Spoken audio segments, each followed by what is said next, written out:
Guesclin, maintenant à 37 ans. C'est un solide gaillard. Il est aimé par les hommes placés sous ses ordres et reconnu par la noblesse bretonne. Les exploits du siège de Rennes de 1357 ne passent pas inaperçus auprès de Charles de Blois et du dauphin Charles. Bertrand du Guesclin est récompensé par sa bravoure.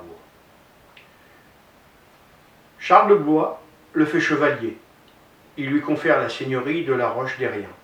Grâce à ce don, Bertrand augmente son rang dans la noblesse bretonne et son train de vie, bien sûr.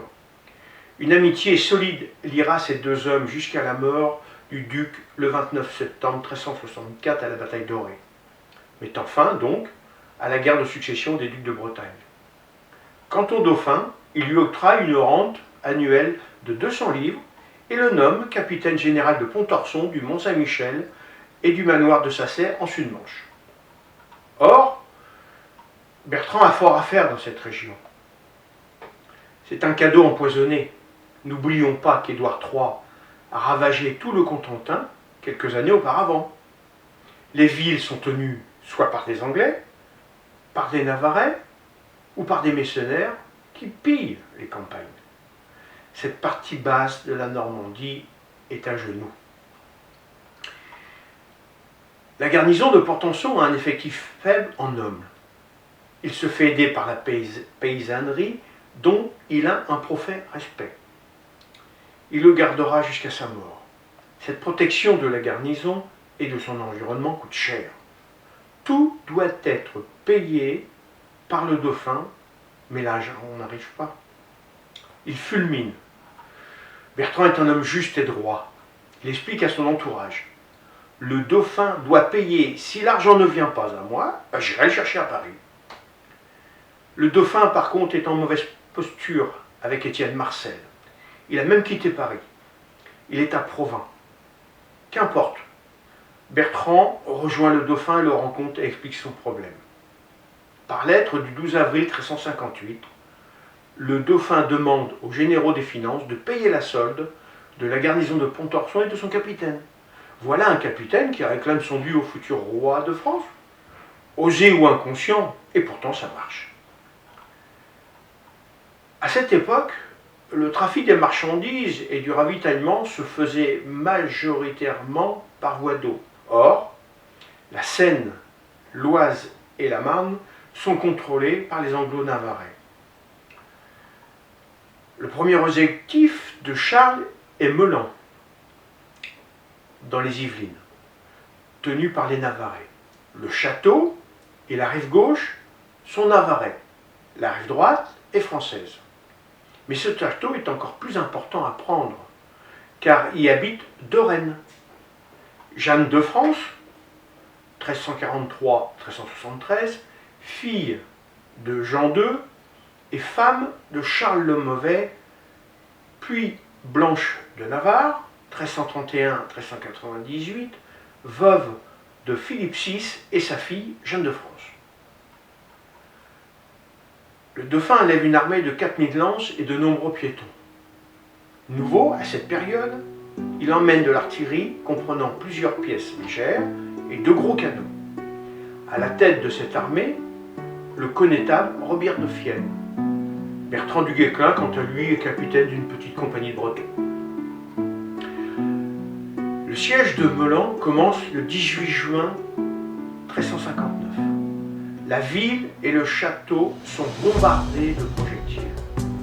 À la tête de la garnison de la ville, un Espagnol, Martin Enriquez, dit Martin de Navarre, et le fameux Bascon de Mareuil. Charles est en retrait parce qu'on ne va pas refaire Poitiers. La bataille est engagée. Les Français attaquent le château, mais celui-ci résiste. Les échelles sont posées, on commence à escalader les murs. Guesclin est l'un des premiers à s'élancer. Il voit le Bascon de Mareuil, son pire ennemi. Furieux, il vocifère des mots suivants. Quel bonheur je pouvais lui enfoncer ma dague dans le corps. Mais l'attaque est repoussée par des jets de pierre. Enragé, il repart seul au combat. Les défenseurs, surpris, le voyant dire sur le ton ironique. Regardez comme il est court, gros et carré. À À ce moment, il reçoit un jet de pierre qui le déséquilibre. Il l'envoie à terre. Il tombe la tête la première. Charles, qui a vu la scène, envoie des gens à son secours. Il se renseigne sur l'identité de ce vaillant chevalier. Mais monseigneur, vous n'avez jamais entendu parler de Bertrand du Guesclin, qui défend si bien les valeurs de votre cousin Charles de Blois. Par ma foi, je m'en souviendrai.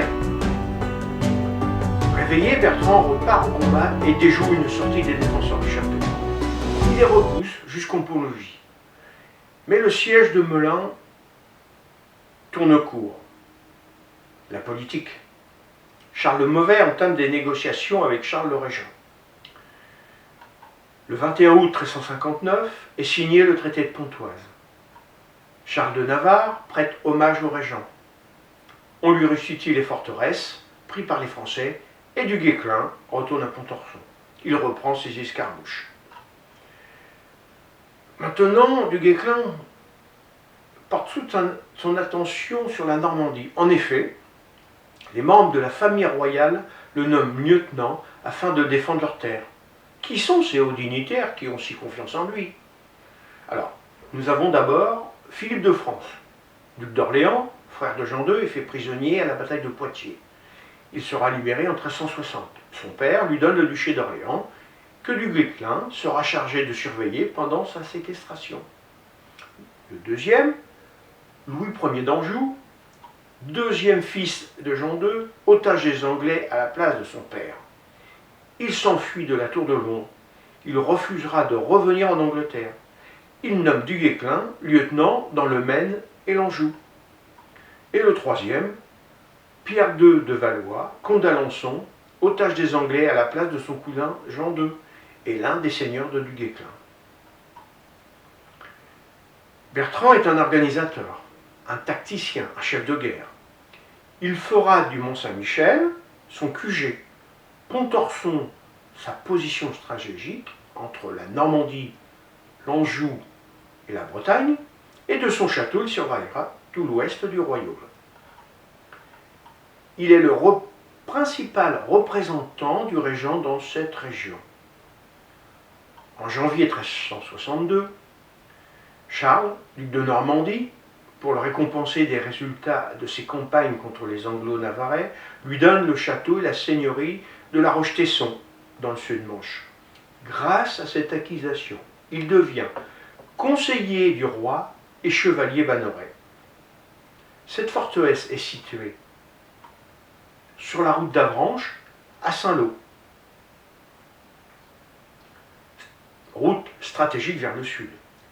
Possesseur de la Roche-Tesson dans le sud-Manche, la Motte Bronze Côte d'Armor, de Sens de Bretagne, en l'île-et-Vilaine par sa mère, la Roche-Derrien Côte d'Armor, et en plus capitaine de Portenson sud-Manche, il fait maintenant figure honorable par ses revenus. Durant toutes ces années, Bertrand a été intransigeant pour lui-même, ses ennemis, voire aussi ses amis, comme le régent, auquel il a osé demander le paiement de la solde pour ses hommes. Il s'est forgé une solide réputation d'honnêteté et de rigueur.